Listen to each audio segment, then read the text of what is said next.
Welcome to the Get Real with King Arthur show. And thank you for listening. How about responding? Tell me what you like, what you don't like, and where I'm wrong, where I'm right. And ask to see Queen Victoria more. Okay, we will. Well, these are life lessons, I guess. And I want to talk about listening. There are two different modes of listening, and one should not mix up the two, although we often do. The first mode is to listen in order to respond and dialogue with the person who is speaking to you. In that case, you should be ready to offer your opinions, agreeing or disagreeing or shedding some new aspect on it. And the two of you just talk. I have a buddy at the fitness center, and we argue all the time. I think it disturbs some of the other members, but we are best of friends, and we just are having fun and don't get emotionally involved in our positions. We just batter ideas around, and it's fun. But there is another kind of situation in which your role is not to dialogue, but just to listen attentively. And perhaps that's more important than the second role. I have a friend who is in a situation where he does not have a lot of other friends at hand. His family is far removed. And he often regales me with his political opinion, which happens to be far different from my own.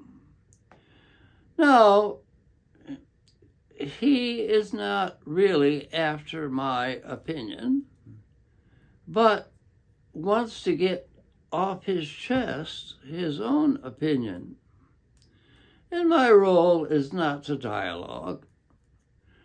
Many of the issues I don't know enough to talk about them even, or to disagree with him, or agree with him. But I need to listen attentively, and I think show that I, once in a while, that I am listening intently. In the book, Men Are from Mars and Women from Venus, I got that wrong. But the author says that oftentimes men come home from work and the wife just unloads with a lot of problems. She does not want her husband to give little answers to them. And so she is frustrated when he tries to give little solutions. He should just listen and empathize with her frustration. She probably knows already what the possible solutions to her problems are. So he needs to listen and let her articulate what is bothering her. Now, some people feel that to just empathize and not respond is capitulation to someone else's ego. Well, my ego is strong enough, so I can listen and not have a fight or disagree or have a dueling situation and get out our pistols and fire at each other. I can listen and let him get off his mind and express his opinions to somebody. And it's not always pleasant, I agree, to listen to an opinion that is often at odds with my own. But he doesn't seem too intent on changing my mind. He's more interested in getting off his chest some of his thoughts. So I'm willing to listen and let him know that I am not an authority on many of these things. I can't answer him. I don't have all the answers. And I can hear what he's saying and listen respectfully. That doesn't mean that I'm not influenced by what he says. But basically, I am in opposition. But I let him talk. And then I try to shift the conversation eventually because although I'm irritated, I'm not devastated. My ego is not on the line in either case.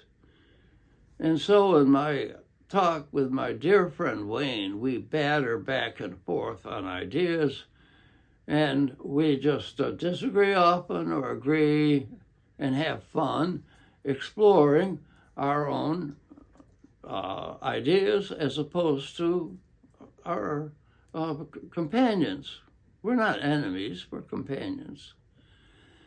In the other situation, I am just to listen. And I think sometimes I'm in the position of just unloading on someone else. And they expect them not to give little solutions to my little problems, but just to listen empathetically. And by the way, in either case, when you express your ideas, it helps you to put them in focus. When you articulate your ideas, you sometimes change them and get new insights. So be creative and feel you are creative in each situation.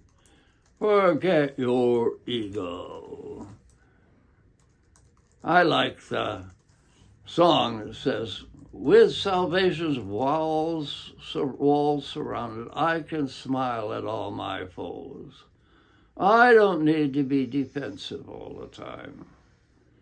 I have a college friend, my big buddy, and people would attack him, or he just wouldn't respond. But his friends wanted to respond. I have another friend who's always defending himself or herself. It's so needless. So be creative. You have 2 ears and 1 mouth, and listen, and when it's appropriate to respond, respond. And be wise rather than right. Okay, that's your motto for today. Be wise rather than always right. Bye.